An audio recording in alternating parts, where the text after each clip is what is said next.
Stupid story about the immigrants eating pets in Springfield. Since Trump and J.D. Vance started going on about this, there have been multiple bomb threats. Haitian families have been pulling their kids out of school for fear of retaliation. Dog warden in Clark County, Ohio, where these dummies claim this pet feast is taking place, had to make an official statement to try to put these rumors to rest. She said proof of these claims is non-existent. I mean, and while the guys running for president and vice president, for whatever reason, are making this the most important issue on their list. Are you curious about the dynamics of a love relationship between a former president and a conspiracy theorist? Seatbelts on, everyone! The latest romance between Trump and Laura Loomer has been, well, messy, to put it mildly. Just ask Jimmy Kimmel.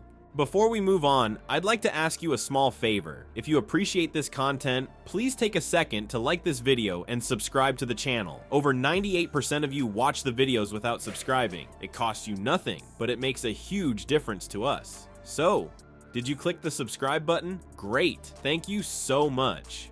Now, back to the video. Folks, Kimmel is absolutely loving this one. When he wants to poke fun at Trump and Loomer, he doesn't hold back. There has been much discussion regarding the late-night host's controversial jokes regarding Donald's new best friend. This Laura Loomer, she's traveling all over the country with Trump on his plane. Not only has she been pushing the cat and dog eating lie, today she said Haitian immigrants aren't just eating cats and dogs, they eat humans. Even Marjorie Taylor Greene called her out on it. She wrote, "This is appalling and extremely racist. It does not represent who we are as Republicans or MAGA. This does not represent President Trump." Unbelievably, this transcends mere entertainment. The political future and reputation of Trump are at stake. In the event of an earthquake, it seems even more precarious than a Jenga tower. This Loomer swoon is, in fact, just the beginning. Everything is related to Trump's disastrous debate and Truth Social's enormous failure. Everything that the grouchy Trump has going for him is being served up by Kimmel. Remember that back then, Trump said he would be willing to debate anytime, anywhere. The time anytime can't be used indefinitely, it seems. A debate hero to a debate evader, fake news. That's how quickly Donald has transformed. For what reason is he so scared? Compared to a Mar-a-Lago burger, Kimmel's ideas are much juicier. Trump, as it turns out, was about as impressive as a soggy firecracker during the debate with Kamala Harris. They're eating the dogs. They're eating the cats. It does sound tasty. They're eating the pets. Eating pets. My God. Migrants cooking rats. They're eating D-O-double-G. Amen. Kimmel, you guys, has been absolutely loving this one. I can tell you it's getting toasty. He's roasting Trump like a marshmallow over a campfire. So why has Trump recently shown signs of stage fright? According to Kimmel, the ex-president is claiming victory in the debate. That is correct. You did, in fact, hear it. The polls clearly show that I won the debate against Comrade Kamala Harris. This statement puts Trump in the spotlight. Almost everyone else thinks he was given the finger, which is the worst part. Kimmel declines Trump's embrace of victory.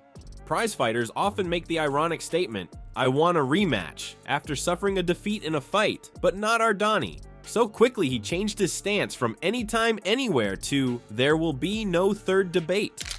Exhale. I'll explain it better later. Is Trump's recent Twitter tantrum more akin to a Truth Social tirade? Among his recent posts, you may have noticed the following. People are just starting to give me credit for having a great debate. In Kimmel's view, the guy is fracturing under pressure, like an egg that has been cooked for too long. Do you really want to know how this relates to Laura Loomer?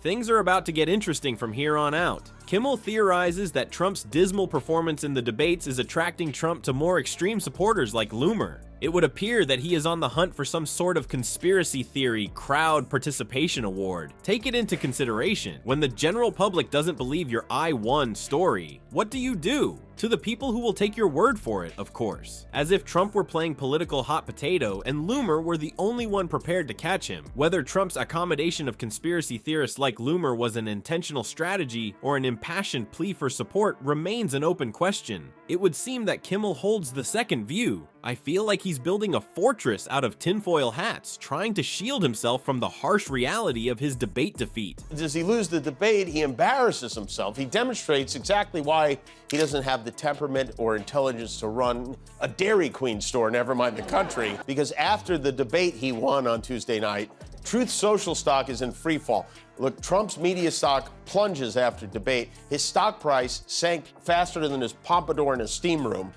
because he's finally going to be allowed to unload his shares in Truth Social next Friday. Of course, if he does that, it would immediately tank the stock and screw all the people who invested in it. So, of course, he will definitely be doing that. After avoiding debates, what's next for our Donald? Can he avoid round 2 while still claiming victory? On the other hand, will he return to the ring and catch us all off guard?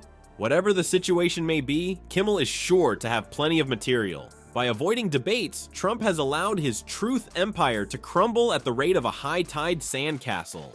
What went wrong with his social media concept that caused it to become a multi-billion-dollar disaster? The claims that Trump eats nothing but well-done steak and ketchup pale in comparison to Kimmel's theories. Truth Social has been rather successful, which is about the same as Trump's hair in a windstorm. The platform's value has fallen by over $4 billion since May, as pointed out by Kimmel. Yes, a billion with a capital B. A boardwalk with hotels appears to have just been landed on by Trump, and he appears to be playing Monopoly with real money. The most unfortunate aspect, however, is that Kimmel suggests that Trump's media company is presently experiencing a free fall. This is in reference to the recent debate. I suppose the dismal performance by Trump motivated some to wish to deactivate their accounts. His social media empire is in ruins, as if he had brought a water pistol to a gunfight. Kimmel went on from there. He intends to swiftly liquidate his Truth Social holdings once Trump gives him the go-ahead. Like a game of hot potato, Trump appears to be about to hand off control of his floundering business to his naive supporters. This is the classic Trump move, isn't it? For what reason, though, is Truth Social's collapse worse than Trump's approval ratings? Kimmel is working on a theory. He thinks it's related to Trump's increasing reliance on extreme figures like Laura Loomer. If Trump wants to ride out the public's negative perception of him, he seems to be building a lifeboat out of conspiracy theories. Even Jimmy Kimmel couldn't resist making fun of Trump's business acumen. Truth Social, he said, is still Trump's most profitable business, despite the massive losses it has incurred. Making that claim would be the same as saying the Titanic was the most successful ship in the fleet just because it sank at a slower rate. This financial disaster is compelling Trump to continue making increasingly absurd claims and conspiracy theories. Come take a look. Like he's attempting to take our focus off of his failing business. Extraterrestrials are stealing our socks. The sad truth is that some individuals are caving into it. Even faster than his excuses for skipping debates, Trump's media empire is crumbling. He appears to be trying to build something grand out of nothing, but the relentless march of reality is destroying it. Kimmel as well? Standing on the beach with a shovel and bucket, he is ready to build sandcastles on the remnants of Truth Social. Despite the possible collapse of his media empire, Trump's imagination is soaring to new heights. Everything he's saying at the moment is absolutely unbelievable. The most ridiculous conspiracy theory that Trump has put forth so far involves immigrants, misplaced pets, and an utterly baffled dog warden in Ohio, and Kimmel has the inside scoop on it. The San Andreas Fault, our former president Donald Trump, is cracking under pressure. His tectonic plates are moving a lot lately. Members of Trump's inner circle think another debate would be a bad idea. They say his performance was so disappointing, he doesn't know whether to call it Eric or Don Jr. at this point. People are just starting to give me credit for having a great debate. The voters and voter polls showed it, but the fake news media wasn't giving the credit that was due. Picture this situation. Accompanied by conspiracy theorist Laura Loomer, who transforms Alex Jones into Walter Cronkite, Trump makes an appearance at a 9/11 memorial. It was impossible for Kimmel not to make fun of the odd couple. Nothing says never forget like bringing a 9/11 truther to the memorial, he pointed out. Exhale, I'll explain it better later. Not every conspiracist is like Loomer. The charming comment about Kamala Harris becoming president was actually made by her. She supposedly foretold customer service issues and a curry-scented White House, as reported by Kimmel. Holy cow. It was so bad that even Marjorie Taylor Greene, queen of controversial statements, used the word appalling. When MTG thinks you've crossed a line, you know things are not looking good. Surely Trump can't top that, you might be thinking right about now, and he did that very thing. Because it is so ridiculous, Trump's latest claim is practically floating in space. He's making up stories about Haitians and other immigrants eating pets. Yes, you heard correctly, creatures without feelings. I suppose when you exhaust all human rights to infringe upon, you proceed to animal rights. Kimmel couldn't resist adding. As the ridiculousness of this accusation grew, the Clark County dog warden of Ohio felt compelled to issue a statement. Kimmel read out the statement with a mocking seriousness. At this time, there is no evidence of any immigrants eating dogs or cats. Imagine being a dog warden and having to explain that Haitians are not eating poodles, said the author. We are right here, right now.